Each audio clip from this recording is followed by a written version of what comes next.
అందరికీ నమస్కారం. Welcome back to our channel make a better life. Chaganti గారు వైకుంఠ ఏకాదశి ఎవరు చేయాలి, ఎందుకు చేయాలి, ఎలా చేయాలని వివరించారు, వినండి. ఏకాదశి వ్రతం చాలా గంభీరమైన వ్రతం. అందుకే లోకంలో పెద్దలు ఏం చెప్తారంటే, స్వామి పుష్కరిణీ స్నానం, సద్గురోహపాద సేవనం, ఏకాదశి వ్రతం చాపి త్రయం అత్యంత దుర్లభం. ఈ మూడు చెయ్యలేరు అని చెప్తారు. ఎందుకు చెయ్యలేరు? స్వామి పుష్కరిణీ స్నానం అక్కడికి వెడతాడు, ఆనందనిలయం చుట్టూ 100 మార్లు తిరుగుతాడు, కానీ పుష్కరిణిలో స్నానం చేద్దామన్న ఊహ వాడికి రానేరాదు. సద్గురోహ పాదసేవనం, సద్గురువు పాదములు పట్టుకునే అవకాశం ఇవ్వడు. ఎందుకు ఇవ్వడు? అదే కారణం. నాకు అసలు కాళ్ళ నొప్పులే ఉండవంటాడు. ఆయన అసలు కాళ్ళు పట్టించుకోవడం ఆయన జన్మాంతరంలో ఆయన చేయడు. కాబట్టి అసలు గురువుగారి కాళ్ళు బట్టి అదృష్టం నీకు ఎప్పుడు వస్తుంది? నువ్వు ఆయన కాళ్ళని ఎప్పిడితే కదా నువ్వు వెళ్ళి పట్టుకోవడానికి. కాబట్టి ఆయన కాళ్ళు పట్టుకునే అదృష్టం ఉండదు. సద్గురోహ పాదసేవనం. ఏకాదశి వ్రతం చాపి, ఏకాదశి వ్రతము చెయ్యలేడు. ఎందుకు చెయ్యలేడో తెలుసా అండి? మీరు అంగీకరించినా అంగీకరించకపోయినా శాస్త్రీయమైన, వేదప్రోక్తమైన, ఋషిప్రోక్తమైన ఒక పెద్ద రహస్యాన్ని మీకు ఇప్పుడు చెప్తా. ఏకాదశి వ్రతం ఎందుకు కష్టం? మీ అబ్బాయికి ఉద్యోగం వస్తుంది, సత్యనారాయణ వ్రతం చెయ్యి, చేస్తాడు. మీ అమ్మాయికి పెళ్ళి అవుతుంది, వ్రతం చెయ్యి, చేస్తారు. నువ్వు చచ్చిపోయేటప్పుడు ఈశ్వరుడు గుర్తొస్తాడు, చచ్చిపోయేటప్పుడు ఎలా ఉంటుందో అలా ఊహించుకుని వ్రతం చెయ్యి అంటే ఇప్పుడు వద్దులేంటి తర్వాత చేస్తాడు కదండి. ఏకాదశి వ్రతం నిజానికి అంతే. ఏకాదశి వ్రతం ఎందుకు చేయిస్తారో తెలుసా అండి? ఉపవాసం. అన్నం తినకూడదు. అన్నం తినకపోవడం కాదు, అన్నాన్ని పచనం చెయ్యడానికి కావలసిన సంభారములను స్పృశించి పచన ప్రయత్నమునందు నిమగ్నము కాకూడదు. అంటే ఏకాదశి నాడు ఉపవాసం ఉండి ద్వాదశి నాడు కాకరకాయ పులుసు పెట్టి వండుకుందామా, వేపుడు చేసుకుందామా అని ఆలోచించకూడదు. ద్వాదశి పారణ కోసం ఏకాదశి నాడు కాయగూరలు తలుపుకోకూడదు. ద్వాదశి నాటికి పనికొస్తుందని ఇవాళ పప్పు నానపోయకూడదు. అంటే అసలు మీ శరీరమును పోషించుకోవడానికి కావలసిన ఏ పనిని ఏకాదశి నాడు చేయకూడదు. మరి ఇంక ఏకాదశి నాడు ఏం చేయాలి? అసలు చాలా నిష్కర్షగా మాట్లాడితే నిర్జలోపవాసం, ముక్కోటి ఏకాదశి. నీటిని త్రాగకూడదు, ఉమ్ము మింగకూడదు. ఈ నిర్జలోపవాసం ఎందుకు చేయిస్తారో తెలుసా అండి? మనుష్యులలో 199 మంది తెలిసే వెళ్ళిపోతారు. అకస్మాత్తుగా అనాయాసంగా వెళ్ళడం మహాదృష్టవంతులకి తప్ప జరగదు. సాధారణంగా 199 మంది వెళ్ళే మార్గం ఏమిటంటే, రెండిటిని ఎండగట్టి పంపుతారు. ఒకటి నీరివ్వరు, 2 అన్నం పెట్టరు. ఎందుకనంటారు?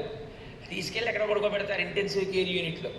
వాడి కర్మ అంతా ఎక్కడొస్తుందంటే ఇక్కడ ఒక గొట్టం పెడతారు, ఇందులోంచి ఏం పోయిరు, ఇందులోంచి ఎక్కిస్తారు. దీంతో ఏం తాకూడదండి అంటే, దీంతో ఏమీ తినకూడదండి అంటే. ఇందులోంచి వెళ్ళిందే ఆహారం, ఇందులోంచి వెళ్ళిందే పానీ. ఫోన్లేండి, ఇప్పుడు మాకు వచ్చిన నష్టం ఏంటి? ఏదో ఒకటి ఎక్కుతుందిగా, చచ్చిపోంగా అంటారేమో. ఓ 8 బెడ్స్ వేస్తారు అక్కడ.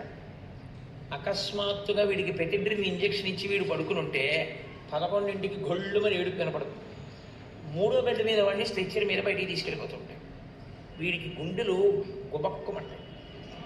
11 మంచాలు ఉండేవి, 3వ మంచం వాడు వెళ్ళిపోయాడు. వీడు 8వ మంచం వాడు అయితే పర్వాలేదు, వీడు 1, 2 అయ్యాడు అనుకోండి. వీడి కర్మే. నేను చూశానండి, నేను యథార్థంగా చూశాను ఒక హాస్పిటల్లో. నేను దీన్ని ఏమి హాస్యంగా చెప్తున్నానని మీరు అనుకోకండి.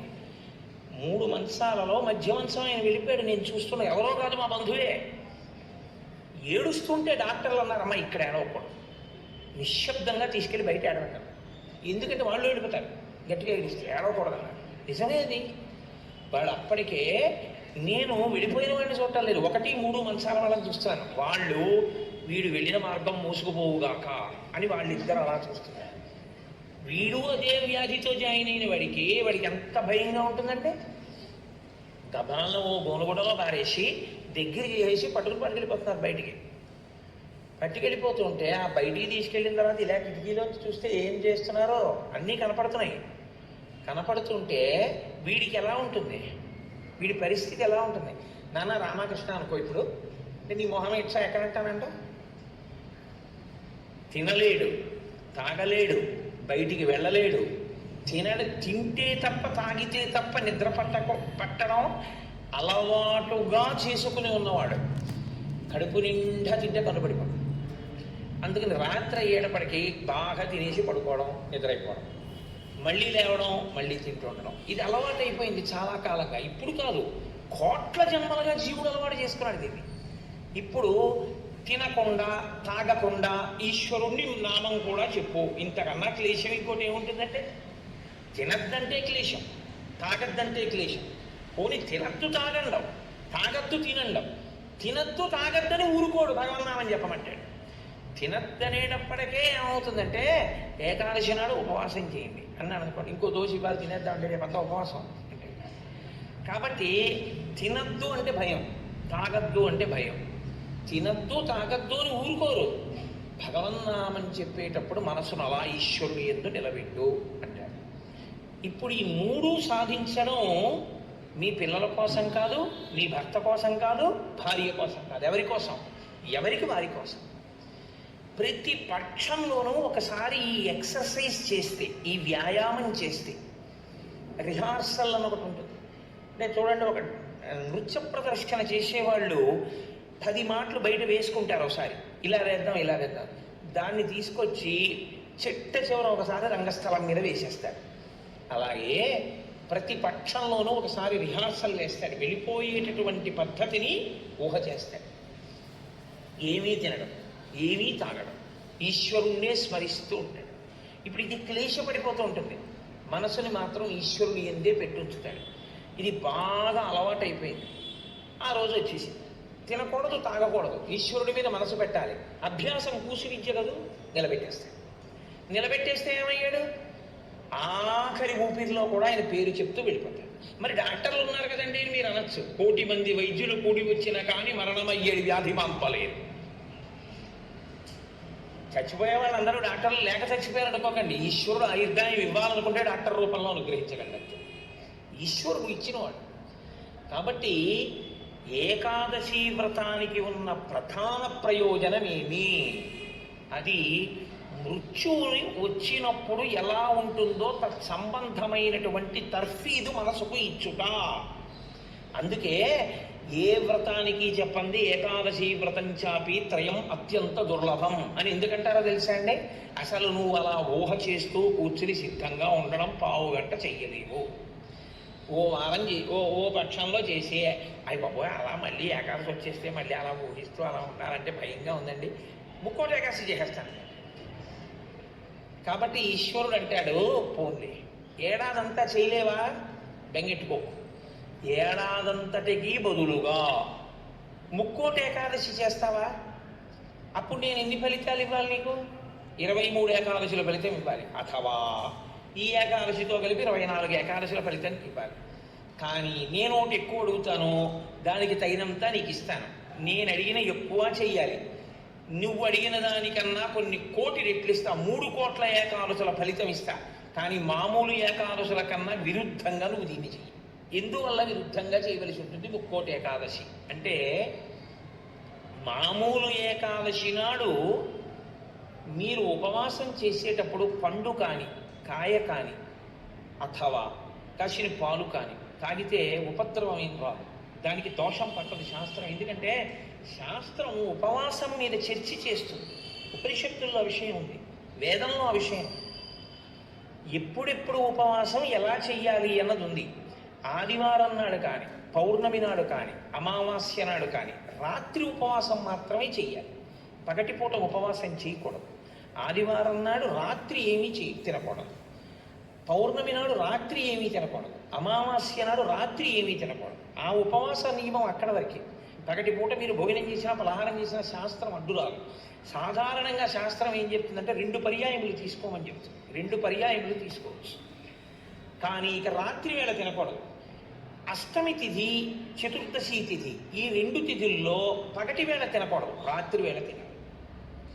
పగటి వేళ ఏమీ తినకుండా ఊరుకుని నక్షత్ర దర్శనం అయిన తర్వాత మాత్రం భోజనం చేయొచ్చు. అది ఒక్క అష్టమి చతుర్దశి తిథులకు. కాబట్టి ఈ తిథులలో ఉపవాసాలకి, వారములలో ఆదివారం ఉపవాసాలకి, ఎందుకంటే వారాలు అన్ని యుగాల్లో లేవు కలియుగంలోనే వారాలు.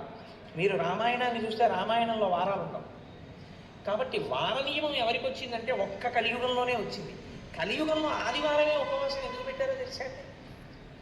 ఆరోగ్యం భాస్కరాది చేత్. ఆరోగ్యము సూర్య భగవానుడి యొక్క అనుగ్రహంతో నిలబడుతుంది. సూర్య భగవానుడు అధిదేవతగా కలిగినటువంటి రోజు, ఆయన యొక్క తేజస్సు ఎక్కువగా పరిపుష్టమయ్యే రోజు భానువారం, ఆదివారం. అటువంటి సూర్య భగవానుని యొక్క అనుగ్రహం కలగాలి అంటే ఆదివారం నాడు ఉపవసించాలి.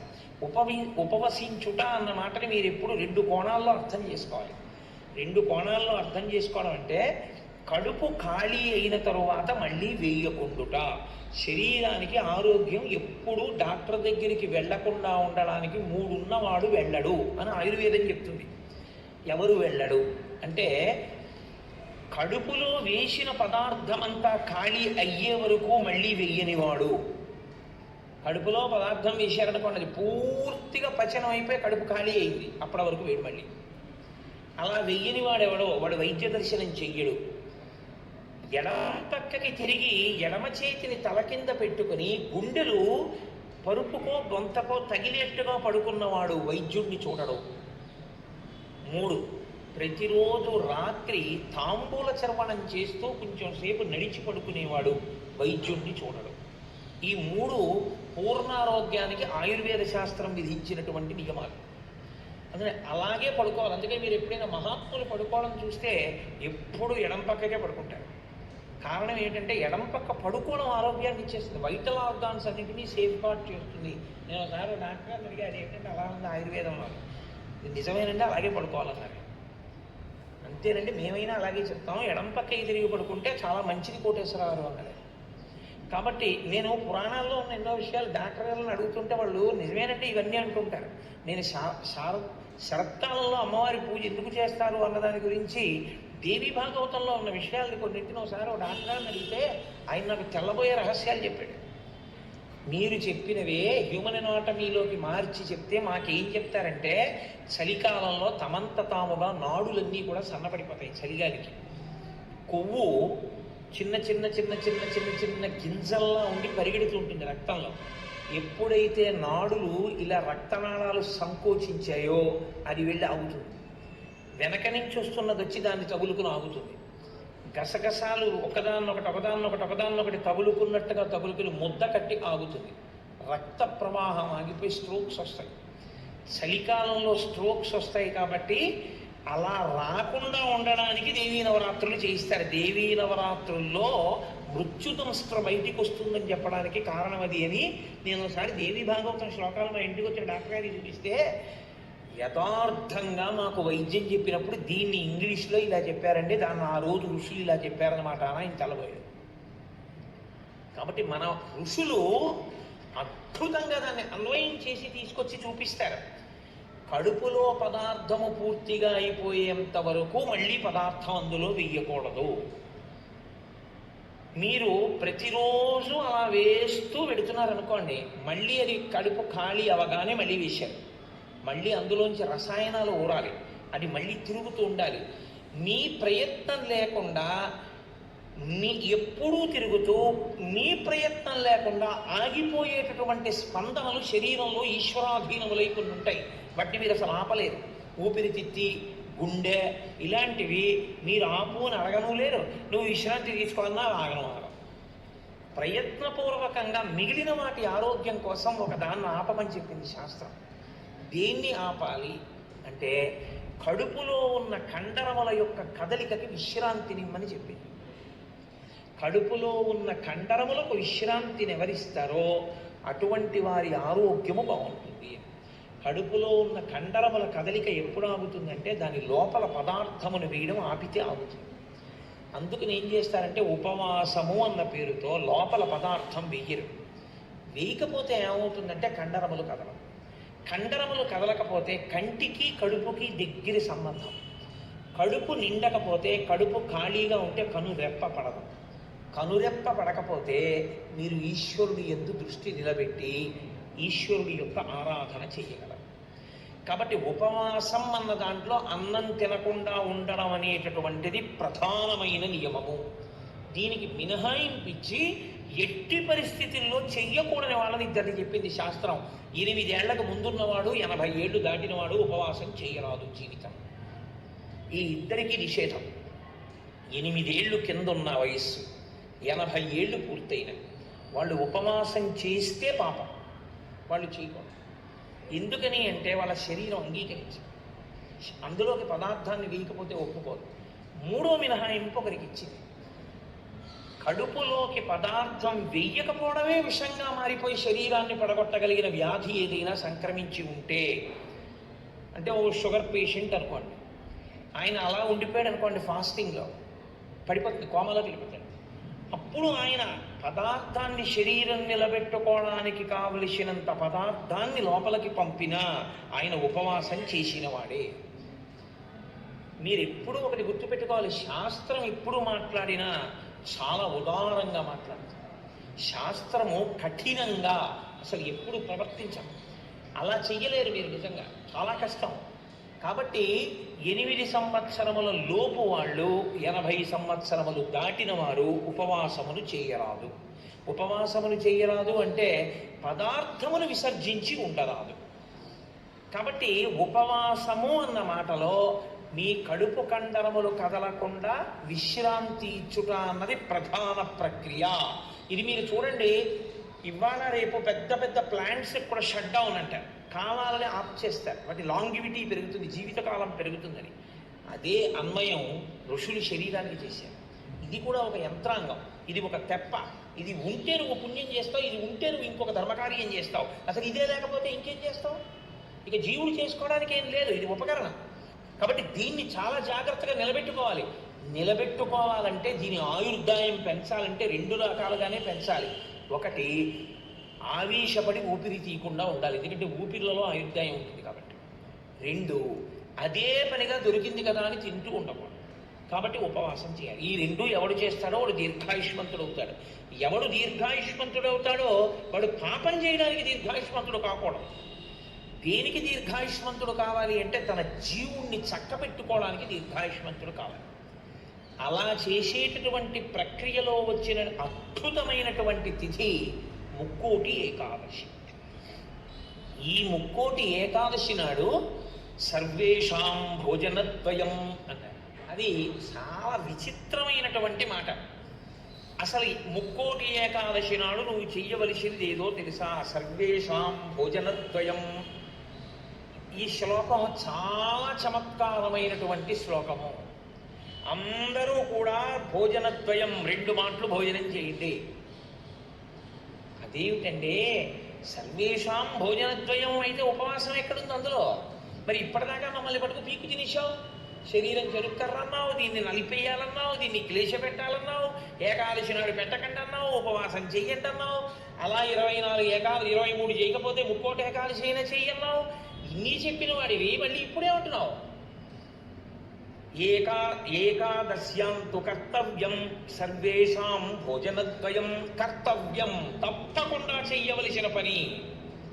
ఏకాదశ్యాంతో, ఏకాదశి నాడు ఏమి? సర్వేషాం, అందరికీ. భోజనద్వయం, 2 మాటలు భోజనం చేయండి. మరి అదేమిటి ఇప్పటిదాకా నేను చెప్పిన ఉపన్యాసం అంతా పోలా ఈ శ్లోకంలో? అది ఎందుకు శ్లోకాన్ని అలా చేస్తారో తెలుసా అండి? పెద్దలు, ఋషులు, మహాత్ములు చాలా అద్భుతమైన ప్రక్రియ చూపిస్తారు. నీకు ఆ అనుమానం బాగా రావాలనే శ్లోకాల రచన చేస్తారు. అప్పుడు నువ్వు సంతోషం ఏంటంటే నీకు కష్టపడకుండా నీకు కన్సెషన్ ఇచ్చేసినట్లు కనపడితే దాన్ని కన్ఫర్మ్ చేసేసుకోవడానికి తాపత్రయం. సుఖపెట్టడానికి ఏదైనా ఛాన్స్ ఇచ్చామనుకోండి, అబ్బా ప్రతి ఏకాదశి నేను 8 ఏళ్లలోపు 80 ఏళ్ళు పైకి ప్రతి ఏకాదశి నాడు నువ్వు షుగర్ వ్యాధిగ్రస్తుంటే అయితే ఎంత బాగుండవు అనిపిస్తుంది. ఎందుకంటే ఉపవాసం అక్కర్లేదు, ఏదోడు పడేయచ్చు లోపల. కానీ ఆ శ్లోకానికి అర్థం ఏంటంటే భోజన అంటే ఓ జనులారా, మీ అందరికీ కూడా భోజనద్వయం అంటే భోజనం 2 మాటలు చేయండి అని కాదు. భో అంటే ఓ జనులారా, ద్వయం 2, ఏకాదశ్యాంతు కర్తవ్యం సర్వేషాం. అందరికీ ఏకాదశి నాడు 2 నియమములు పాటించవలసినదే. ఏమిటో తెలుసా? 2 నియమాలు. శుద్ధోపవాస ప్రథమ. శుద్ధోపవాసం, ముక్కోటి ఏకాదశి నాడు ప్రత్యేకించి శుద్ధోపవాసం. ద్వైతులు నిత్యలోపవాసం చేస్తారు. అసలు వాళ్ళు ఏకాదశి నాడు ద్వైత సంప్రదాయంలో ఉన్న వాళ్ళు వాళ్ళ ఇంటికి మీరు వెళ్ళినా నీళ్ళు ఇవ్వరు. వాళ్ళు ఏకాదశి నాడు సత్యనారాయణ వ్రతం చేసుకోండి అంటే వాడు చేయరు. ఎందుకో తెలుసా అంటే ఈశ్వరుడికి నైవేద్యం పెట్టవలసి వస్తుంది. ఈశ్వరుడికి నైవేద్యం పెట్టద్దు వ్రతం చేస్తే, ఆయనకి కూడా పెట్టవాళ్ళు. ఆయనకి పెట్టడం కాదు, మీరు వాళ్ళ ఇంటికి వెడితే మీకు పండో కాయ కూడా చేతులు పెట్టరు. ఏమనుకోకండి, మీరు ఏకాదశి నాడు వచ్చారు మేము ఇవ్వలేము. వాళ్ళు ఉమ్ము కూడా గుటక వెయ్యరు, మంచినీళ్ళు కూడా తాగరు. మరి అలా రోహిణీ కార్తీలోనూ అప్పుడు ఎలా ఉంటారండి అని మనకు అనుమానం వస్తుంది. అలాగే ఉంటారు. ఇక్కడ కాదు, రాజస్థాన్ ఎడారిలో ఉంటారు. తెలుసా అండి, వాళ్ళకి ఈశ్వరుడి మీద ఉన్న నమ్మకం అటువంటిది. ఏకాదశి వ్రతం వాళ్ళకంత గట్టిది. ఒకసారి ద్వైత సంప్రదాయంలో చాలా సమున్నతమైన స్థితిని పొందినటువంటి వారు, చాలా లబ్ధ ప్రతిష్ఠులు, నేను పేరు ఎందుకు వాడాలి బాగుండదు, వారి ఇంటికి వెళ్ళాను నేను, మా గోపాలకృష్ణ గారు. మేము వెడితే ఆయన ఏకాదశి నాడు మేము వెళ్ళాము. వెడితే ఆయన అన్నారు, మీరు ఏమనుకోకండి, నేను మంచినీళ్ళు కూడా ఇవ్వను, ఎదురుకుండా మామిడి చెట్ల కాయలు ఉన్నాయి కానీ నేను ఇవ్వనని ఆ ఇంట్లో ఉన్న నౌకర్ని పిలిచి నేను చూడకుండా 4 కాయలు కోసి వాళ్ళకి ఇయ్యాను తప్ప ఆయన కోసి ఆయన చేతితో ఇవ్వాలి. ఆయన పెట్టలేనివాడు కాడు, పెట్టుకోనివాడు కాడు, మహాత్ముడు, చాలా గొప్పవాడు, చాలా పెద్ద పదవి చేశాడు ఆయన. ఇప్పటికీ ఆంధ్రదేశంలో స్మరింపబడుతుంటాడు. ఎందుకో తెలుసా అండి, ఆ సంప్రదాయం అటువంటి. వాళ్ళు ఏకాదశి నాడు శుద్ధోపవాసం, వాళ్ళు నిత్యలోపవాసం, నీటి గుటక కూడా వాళ్ళు వేరు. కాబట్టి ముక్కోటి ఏకాదశి నాడు నువ్వు అలా చేస్తావా? 23 ఏకాదశులు మినహాయింపిస్తాను.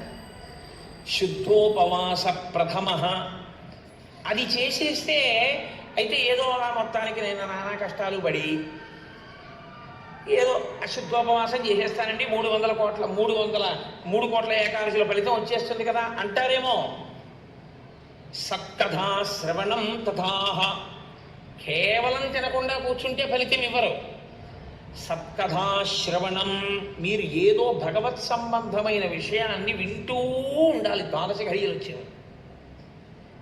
ఏకాదశి తిథి పరివ్యాప్తమై ఉన్నంతసేపు తినకుండా ఉండడం ఎంత ప్రధానమో, ద్వాదశి ఘడియలు రాగానే తినేయడం అంత ప్రధానం.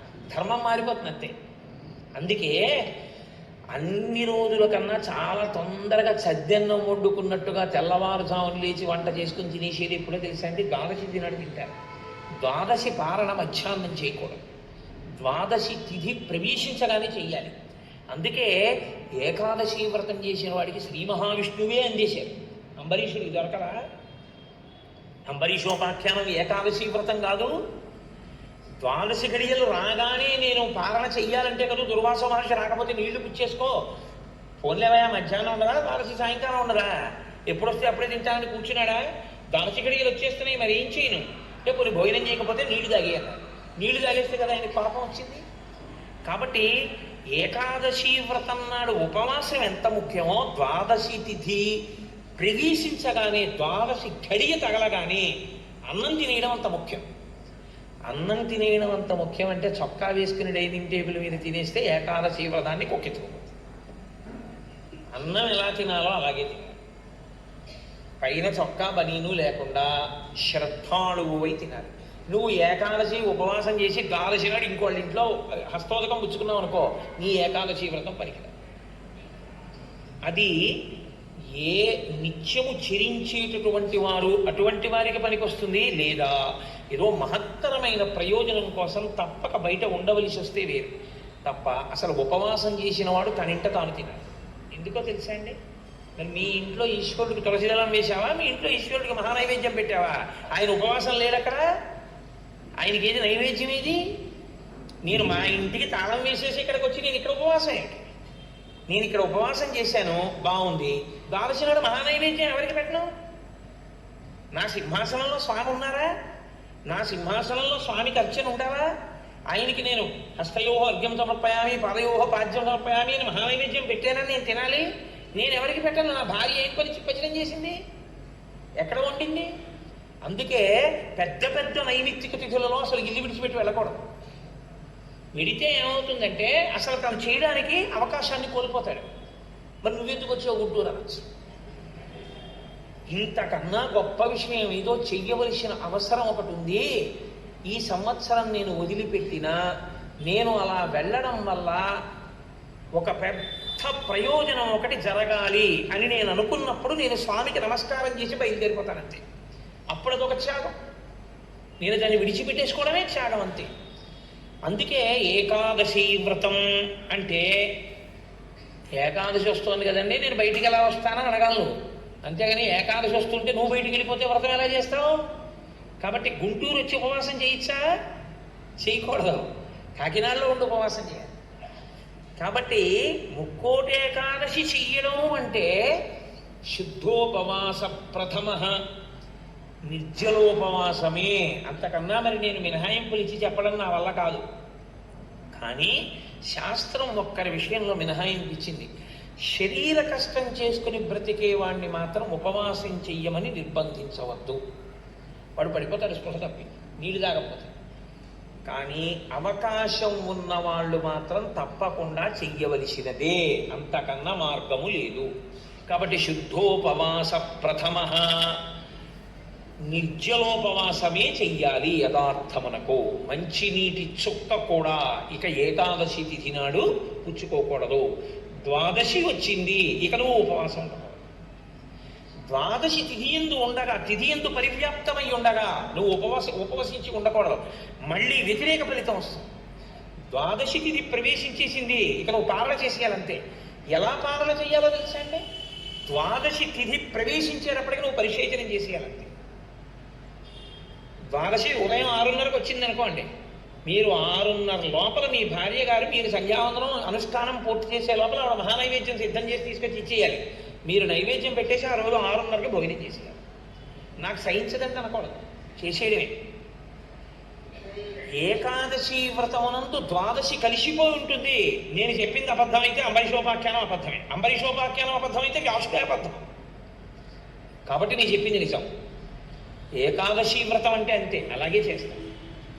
ఇలా కానీ చెయ్యగలిగితే ముక్కోటి ఏకాదశి నాడు నీకు నేను 3 కోట్ల ఏకాదశులు చేసిన ఫలితాన్ని నీ ఖాతాలో వేసేస్తాను. ఎందుకో తెలుసా? 1 శరీరమును క్లేశపెట్టావు, 2 మనసుని ఏకాగ్రతతో నిలబెట్టావు. కాబట్టి ఏం చేయాలంటే మార్చి మార్చి మార్చి మార్చి మార్చి మార్చి భగవత్ కథ యందు కూర్చోవాలి. మరి ఇక దేనికి లేవాలి? శరీర శోధన చేయడానికి, మూత్ర విసర్జన చేయడానికి లోపలికి వెళ్ళి నీళ్లు లేవు, మల విసర్జన చేయడానికి లోపల వేసిన పదార్థం లేదు, ఇంకెందుకు లేవడం? కాబట్టి లేవక్కర్లేదు. కాబట్టి ఏకాదశి రాగానే కూర్చుంటే ద్వాదశి వచ్చాక లేదు. అయితే అప్పుడు అందులో ఏముంది? జాగరణ కూడా ఉందా? ఉందా లేదా? ఏకాదశి నాడు ఉపవాసం అంటే అన్నం తినకుండా పక్కన కూర్చోవడం అని మీకు ఎవరు చెప్పారు? జాగరణ కూడా ఉంది. అందుకే ముక్కోటి ఏకాదశి నియమాలు అన్వయమయ్యేది మళ్ళీ 3 తిథులకు అన్వయం అవుతాయి. 1 మహాశివరాత్రి, 2 గోకులాష్టమి, 3 శ్రీరామనవమి. ముక్కోటి ఏకాదశి నాడు ఏ నియమాలు పాటిస్తారో అవే నియమాలు ఆ 3 తిథుల్లో పాటించాలి. ఈ 3 తిథులలో కూడా మీరు రాత్రి నిద్రపోకూడదు, పగల ఏమీ తినకూడదు.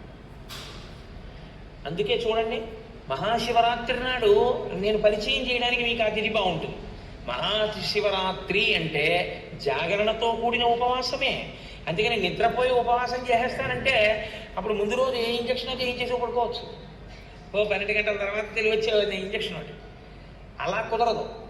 మీరు నిద్ర కూడా విసర్జించాలి. ఎందుకో తెలుసా అంటే నిద్ర విసర్జించడంలో చాలా పెద్ద క్లేశం ఉంటుంది. 1 తినలేదు, 2 తాగలేదు. ఒక స్థితికి వచ్చేటప్పటికీ నిస్త్రాణ కొంచెం వస్తుంది. వచ్చి ఫోన్లే అలా పడుకుంటే బాగుండు, కాస్త ఉత్తరీయం వేసుకుని అనిపిస్తుంది. అలా పడుకోకూడదు. అందున దీక్షితుడు అందుకే ఎప్పుడు పడితే అప్పుడు, ఎక్కడ పడితే అక్కడ నిద్రపోకూడదు. అలాగా మీరు పగలు రాత్రి కూడా ఏకాదశి తిథి ఉన్నంతసేపు, అంటే ఏకాదశి ఎప్పుడు మొదలైందో అప్పుడు ఒక రాత్రికి కూడా పరివ్యాప్తం అవుతుంది. ఆ రాత్రి ఆ పగలు మీరు జాగరణ యందు ఉపవాసమునందు ఉండాలి. అంటే మారుస్తూ ఉండాలి. ఒకటే చేస్తున్నారు అనుకోండి, మనసు ఏమవుతుందంటే దాన్ని విడిచిపెట్టి ఇంకో చోటు పెడుతుంది. అందుకే ఏకాదశి చేసేటప్పుడు ఏం చేస్తారంటే సంఘంగా చేస్తారు. సాధారణంగా ఏకాదశి తిని ఒక్కడే చేయడం కొంచెం కష్టం. ఒక సంఘంగా అనుకుని ఏం చేస్తారంటే ఏదో ఏకాదశి ప్రవేశించేటప్పటికి సంధ్యావందనం చేసుకుని ఇంట్లో కులదేవతార్చన చేసుకుని అందరూ కలిసి దేవాలయానికి చేరుకుంటారు. అందరూ కలిసి ఈశ్వరునికి సత్యనారాయణ వ్రతం చేస్తారు. అందరూ కలిసి విష్ణు సహస్రనామ స్తోత్ర పారాయణం చేస్తారు. అందరూ కలిసి త్యాగరాజస్వామి సంగీత విభావరి వింటారు. అందరూ కలిసి భజన చేస్తారు. అందరూ ఎవరో లేచి నాట్యం చేస్తారు. మిగిలిన వాళ్ళు చూస్తుంటారు. మారుస్తారు. మార్చి మార్చి మార్చి మార్చి భగవత్ శబ్దమునందే లీనమైపోతారు. ఏది చేస్తున్నా ఈశ్వర నామం పడుతుంటుంది. ద్వాదశి నాడు అన్నం తింటుంటే ఏది విన్నా గోవింద గోవింద అని అవే వినపడుతుంటాయి. ఇంకా ఏదో వెంకటాచలంలో 10 రోజులు ఉండి వచ్చిన వాడికి ఎక్కడ చూసినా గోవింద అని వినపడినట్టు ఇంకా అస్తమానం గోవింద అని వినపడుతుంటుంది. అంతగా నువ్వు ముక్కోటి ఏకాదశిని చెయ్యగలిగితే, అలా చేసినప్పుడు నీకు 3 కోట్ల ఏకాదశుల ఫలితాన్ని నీ ఖాతాలో వేస్తాను. నాకు ఇప్పుడు చెప్పండి, నిజంగా ముక్కోటి ఏకాదశి చేసేవాళ్ళు ఎంతమంది? ఎవరికి వెయ్యాలి ఆ ఫలితం? 24 ఏకాదశుల్లో ఒక్క ఏకాదశి అలా చేయగలవా అంటే దాని అర్థం ఏమిటో తెలుసా అండి? ఒక ఏకాదశి నిజంగా అలా చెయ్యాలని మీరు అనుకుంటే కనీసం ఇంకో ఏకాదశి మీరు అలా రిహార్సల్ వేయాలి. మీరు ఇంకో ఏకాదశికి రిహార్సల్ వేస్తే అది వస్తోంది ఇబ్బంది, కాబట్టి ఆ రోజు ఇది రాకుండా చూసుకుందామని మీరు జాగ్రత్త పడతారు. ఓ పని చేస్తున్నారనుకోండి, ముందే ఇలా చేస్తే బాగుంటుంది, ఇలా చేస్తే బాగుంటుందని ప్రణాళిక రచిస్తారే, ప్రణాళిక రచనకు పక్కన ఇంకొక ఏకాదశి జరగాలి. అందుకే ముక్కోటి ఏకాదశి ఒక ఏకాదశి ఎవడు చేయడు, పక్కన ఇంకో ఏకాదశి చేస్తారు. ఇది ఏదో ఏకాదశి చేశారనుకోండి, ఓహో ఏకాదశి చేస్తే ఇదిగో ఇలా ఇలా ఇబ్బందులు ఉంటాయి. నేను మీకు ఒక ఉదాహరణ చెప్తాను. ఏకాదశి రేపు వ్రతం చేద్దాం అనుకుని ముందు రోజు మీరు పుల్లని పదార్థాలు, తీయటి పదార్థాలు బాగా తినేశారనుకోండి, మీరు ఇంక దాహాన్ని ఆపలేరు.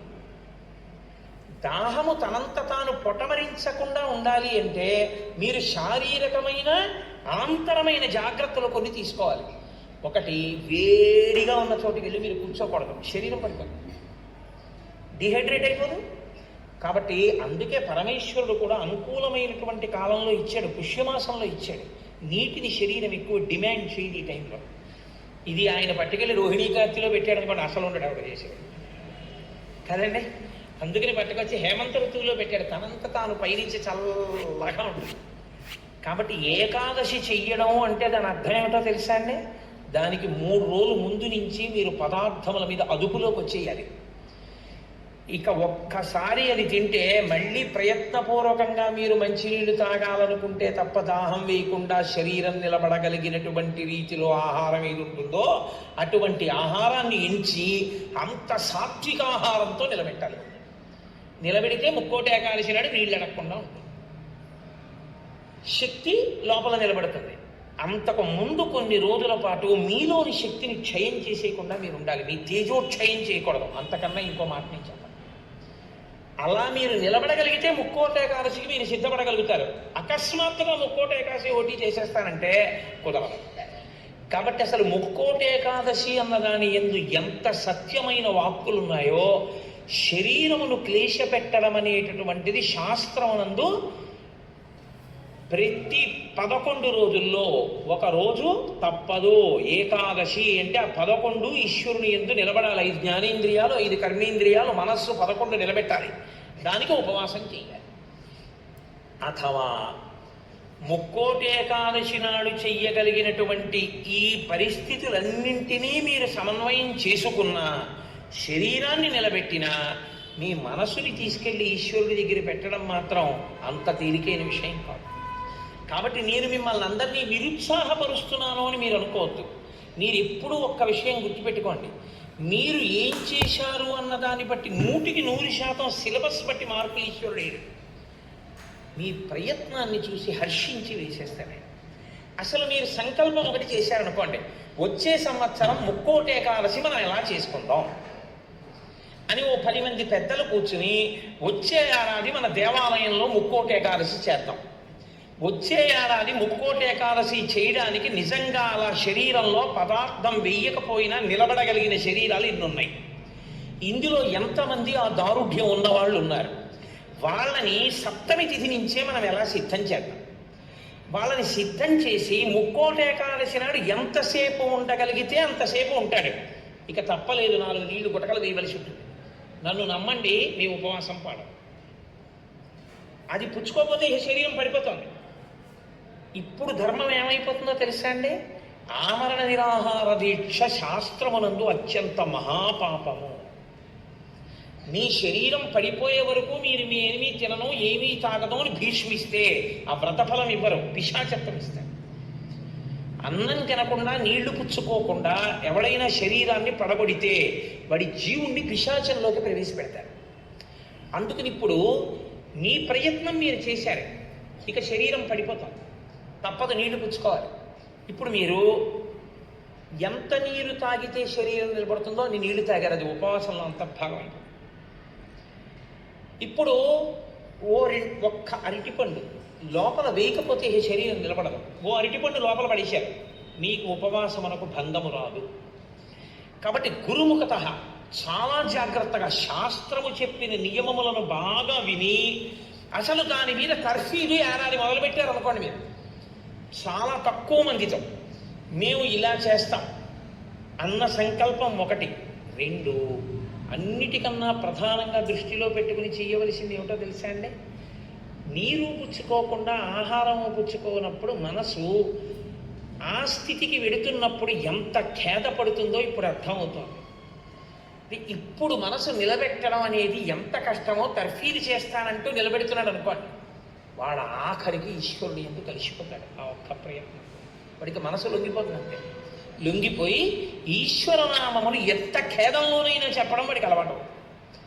దీనికి ముక్కోటి ఏకాదశి వచ్చింది. అయితే ముక్కోటి ఏకాదశి నాడు జరిగేటటువంటి క్రతువులలో ఒక భాగంగా ఉత్తరద్వార దర్శనము అని ఒకటి ఉంటుంది.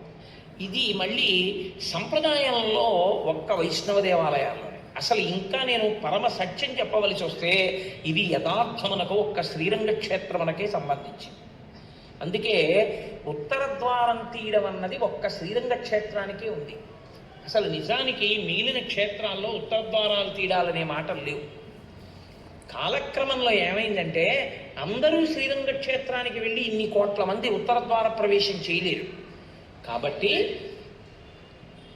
కొంతలో కొంత ఎక్కడ ఉన్న విష్ణు క్షేత్రాన్ని అక్కడే శ్రీరంగ క్షేత్రంగా భావన చేసి రంగనాథుణ్ణి స్మరిస్తూ ఉత్తర ద్వారంలోంచి వెడతారు. ఉత్తర ద్వారంలోంచి ఆ రోజున శ్రీ మహావిష్ణువు ఏమీ చెయ్యలేనివాడు, అన్ని విధాల ఇంకా అసలు నేను ఈశ్వర ఏమీ చెయ్యలేను, నువ్వే నాకు ఆధారం, నువ్వే నన్ను తీసుకుపో అన్నవాణ్ణి ఉత్తర ద్వారం తెరిచి తనతో తీసుకుపోతాడు. ఉత్తర ద్వారం తీస్తే మీరు ఎటువైపు ఎడతారు? ఉత్తరానికి ఎడతారు కదండి. ఉత్తర ద్వారం ఎందుకు తీయడం? దక్షిణ ద్వారం తీయకూడదా, తూర్పు ద్వారం తీయకూడదా? తూర్పు మంచిది కదా, మరి ఉత్తర ద్వారం ఎందుకు? మీరు యథార్థాన్ని గమనిస్తే ఉత్తరాన ఏముంటుందో తెలుసా అండి? హిమాలయాలు ఉంటాయి, ఉత్తరాన కైలాసం ఉంటుంది, ఉత్తరాన మృత్యుంజయుడు పరమేశ్వరుడు ఉంటాడు. ఉత్తర దిక్కుకి ప్రయాణం చెయ్యడం అంటే దక్షిణ దిక్కుకి ప్రయాణం ఆగిపోతుంది. దక్షిణ దిక్కుకి ఏది ఎడుతుందంటే శ్మశానం ఉంటుంది దక్షిణ దిక్కున. ఎన్ని కోట్ల జన్మలు ఎత్తినా ఆఖరికి శరీరం వెళ్ళిపోయేది అక్కడికి. ఎవడు ఈశ్వరుడితో పాటు ఉత్తినే ఉత్తరద్వారంలోంచి వెళ్ళడం కాదు, అసలు నిజంగా ఉత్తరద్వారంలోంచి వెళ్ళడం అంటే ఏమిటో తెలుసా అంటే ఈశ్వరుడి పల్లకి వెళ్ళి పల్లకి వెంట వీళ్ళు వెళ్ళాలి. అసలు శాస్త్రం అది. ఈశ్వరుడికి ఆ రోజున అర్చన చేసి పల్లకి పట్టుకుని పల్లకీని తీసుకెడతారు ఉత్తరద్వారంలోంచి, ఆయనతో వెళ్ళాలి. నువ్వు తినే ఉత్తరద్వారంలోంచి వెళ్తే నీకేం వస్తుంది? ఆయన వెళ్ళిన ఉత్తరద్వారంలోంచి వెళ్ళాలనుకోవాలి. అథవా అసలు నిజంగా వెళ్ళవలసింది ఏమిటంటే ఈశ్వరుడితో వెళ్ళాలి. కనీసంలో కనీసం నీ బాధ్యత ఏమిటి? ఉత్తరద్వారంలోంచి నువ్వు వెళ్ళాలనుకుంటే ఈశ్వరుడితో వెళ్ళేటప్పుడు ఎలా వెళ్ళాలో నువ్వు అలా వెళ్ళాలి. ఈశ్వరుడితో వెళ్ళేటప్పుడు వెళ్ళేవాడు ఎలా వెళ్ళాలి? వైదికంగా వెళ్ళాలి. పైన చొక్కా బనీను ఏమీ లేకుండా ఉత్తరీయాన్ని మాత్రమే కప్పుకొని పంచ గోచి పోసి కట్టుకోకుండా వెళ్ళకూడదు. గోచి పోసి కుర్చీళ్ళు పెట్టుకుని వెనక్కి దోపుకోకుండా విడితే మహాపాపం. వేదం పటలపన్నం చెప్తోంది. కాబట్టి కుర్చీళ్ళు పెట్టి గోచి పోసి వెనక దోపి అన్నీ విప్పి ఉత్తరీయం వేసుకుని ఎవరి సంప్రదాయానుసారం వారు తిలకధారణ చెయ్యాలి. నీకు ద్వాదశనామములైతే ద్వాదశనామములు, నాకు విభూతి ధారణ ఎలా చెప్తే అలా నేను విభూతి ధారణ నేను చేసి శ్రీరంగనాథుడితో కలిసి ఆయన పల్లకీతో నేను ఉత్తరద్వారంలోంచి మౌనంగా కానీ భగవన్నామం చెప్తూ కానీ ఆయన వెంట వెడితే నా ప్రాణోత్క్రమణం అయినప్పుడు కూడా ఆయన నన్ను అలాగే తీసుకెడతాడు. ఉదారుడై నన్ను నమ్మి, శాస్త్రం నమ్మి నాతో ఓ రోజు వచ్చాడు. కాబట్టి ఇప్పుడు అలాగే తీసుకెడతానని ఉత్తర ద్వారంలోంచి తీసుకెడతాడు. ఇది ఇక ఏమీ చెయ్యలేను, నాకేమీ చేత కాదన్నవాడైనా కనీసం చెయ్యాలి. ఏమీ చేత కాని వాడన్నా చెయ్యాలి. ఈశ్వరాన్ని నాకు ఏం చేతనైనది నేను అన్నీ చేసేస్తానని, ఇది మాత్రం మానేస్తాను అన్నవాడన్నా చెయ్యాలి. అందుకే శివాలయంలో ఎందుకు ఉండదో తెలుసా అండి? ఉత్తరద్వారంలోంచి వెళ్ళేది అక్కడికే కాబట్టి ఇక మళ్ళీ శివాలయంలో ఉత్తరద్వారం ఎందుకు? అంత శివకేశవ అభేదంగా ఉంటుంది ముక్కోటి ఏకాదశి యథార్థమునకు. కాబట్టి ముక్కోటి ఏకాదశి తిథి, ఏకాదశి తిథి అంత గొప్పవై ఉంటాయి. అందుకని ఉత్తరద్వార ప్రవేశం చేస్తారు. అటువంటి ముక్కోటి ఏకాదశి తిథి నాడు మీరు భగవత్ సంబంధంగా ఏది చేసినా కూడా దేశకాలాదులను అనుసరించి కోట్ల రెట్లలో ఈశ్వరుడు దాని ఫలితాన్ని ఏర్పాటు చేసేస్తాడు. మీరు రామచంద్రమూర్తిని నించోబెట్టి పంచామృతాలతో అభిషేకం చేశారనుకోండి, 3 కోట్ల పర్యాయములు అభిషేకం చేసిన తర్వాత ఆ మూర్తి ఎంత తేజస్సుతో నిలబడుతుందో అంత తేజస్సుతో నిలబడుతుంది. ఇప్పుడు ఆ వంశానికి, ఆ దేవాలయానికి ఎంత శక్తి వచ్చేసిందో మీరు ఆలోచించండి. మీరు ఒక తులసి దళం పట్టుకొచ్చి శ్రీ మహావిష్ణువుకి ఇచ్చారనుకోండి, మీరు 3 కోట్ల తులసి దళాలు పట్టుకొస్తే ఏ ఫలితమో ఆ ఫలితం ఇస్తారు. 3 కోట్ల ఏకాదశుల్లో 3 కోట్ల తులసి దళాలు పట్టుకొచ్చి ఇచ్చిన ఫలితం. మీరు రేపు ఒక్కసారి శ్రీరామ రామ రామేతి రమే రామే మనోరమే అన్నారనుకోండి, 3 కోట్ల పర్యాయములు విష్ణు సహస్రాన్ని పారాయణ చేసిన ఫలితం వేస్తారు. రేపు అన్ని 3 కోట్ల మీద వేస్తారు. రేపు మీరు ఏమీ చేయలేదనుకోండి, 3 కోట్ల పాపాలు చేసిన ఫలితం వేస్తారు. మరి అంతే కదా, 100 మంది పరీక్ష కడితే 30 మంది పాస్ అయ్యారని నేనంటే 70 మంది ఏమైనట్టు? ఫెయిల్ అయినట్టేగా. మరి ఏమీ చెయ్యని వాడు ఏమైనట్టు? పాపాన్ని పొందినట్టు కదా 3 కోట్ల పాపాలని. కాబట్టి ఉత్తరద్వార దర్శనము చెయ్యాలి, ఉపవాసము చెయ్యాలి. ఇందులో ఎవరెవరు ఏ మినహాయింపులో కెడతారో ఆ మినహాయింపులు అనుభవించినా తాను చెయ్యగలిగింది చెయ్యాలి. నేను ఏమీ చెయ్యలేని వాడిని అనడానికి మాత్రం నీకేమీ లేదు. నువ్వు అసలు కదలలేని వాడి అయితే ఇంట్లో కూర్చుని గోవిందనామైనా చెప్పాలి. కాబట్టి రేపొక్క రోజు ఉదయం నుంచి కనీసం రాత్రి నిద్రపోయే వరకు జాగరణ చేయకపోయినా, నిద్రపోయే వరకు భగవన్నామమునందు మాత్రమే నిబద్ధుడై ఉంటే అంతకన్నా భాగ్యం ఏముంటుంది?